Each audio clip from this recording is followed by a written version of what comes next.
Alden Richards, puno ng pag-asa dahil sa mga halik ni Catherine Bernardo. Ay, of course, sadya nga naman na wala ng ibang hinihiling pa ang binata, no? Siyempre, pagmamahal lamang ni Catherine Bernardo ang siyang nagbibigay kaligayahan sa pagkatao ni Alden Richards. Aminado ang binata na si Alden na punong-puno siya ng pagmamahal.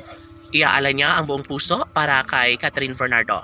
Nararapat na kanilang mapagtagumpayan ng lahat, lalo na isa ito sa pinakapangarap, pinakahinihintay na sana'y wag nang magbago pa, wag nang mangyari na magkaroon sila ng hindi pagkakaunawaan sa relasyon ni Alden at Catherine. Naniniwala ang taong bayan sa mga pagkakataong ito na makakayanan na magkaroon din ng walang hanggang pagmamahalan sa relasyon ng Cat Den Love Team. Saan pa ng mga netizens na una sa lahat ay naniniwala silang mahal na mahal nila ang isa't isa magpahanggang ngayon at priority sa buhay ngayon ni Alden Richards ang pretty girl na si Catherine Bernardo. Kaya kahit ano pa ang mga nararanasan sa relasyon ng Cat Den Love Team, naniniwala silang may puruhan at posibilidad na mangyayari ang isa. Sa pinakapangarap ni Alden Richards, yun ay ang maikasal siya sa pretty girl na si Catherine Bernardo. Bagay lamang na kailang mapagtagumpayan ng lahat, lalo na't desidido umano si Alden Richards na magkaroon sila ng walang hanggang pagmamahalan ni Catherine Bernardo.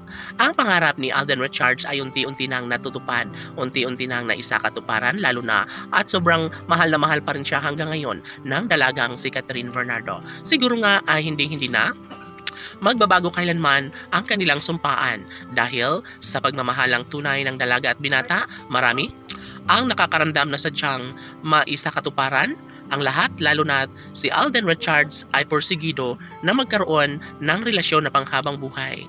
Yes, love na love ni Alden si Catherine at nangako ang binata na ito lamang si Catherine Bernardo ang kanyang pakamamahalin hanggang sa pagtanda. Lahat ay nagiging happy, nagkaroon ng malaking pag-asa. Of course, naniniwala ang taong bayan na magkaroon din talaga ng habang buhay na pagmamahalan sa relasyon ng Cat Den Love Team. Wala nang hahanapin pa ang taong bayan sa relasyon ng Cat Den Love Team. Una sa lahat, hindi kailanman magbabago ang isang relasyon, lalo na't pinapatunayan na sa buong daigdig kung gaano kahalaga sa buhay ni Alden Richards ang pretty girl na si Catherine Bernardo. Tanong ng mga netizens, maaasahan kaya ng taong bayan na maisakatuparan at mabigyang katuparan ang pag-iisang dibdib na pangarap ni Alden Richards para kay Catherine Bernardo? Well, abangan na lang natin. Basta taramdam ng taong bayan kung gaano kamahal, nirerespeto ni Alden Richards kung ano man ang mga magiging desisyon ng pretty girl na si Catherine Bernardo. Laman!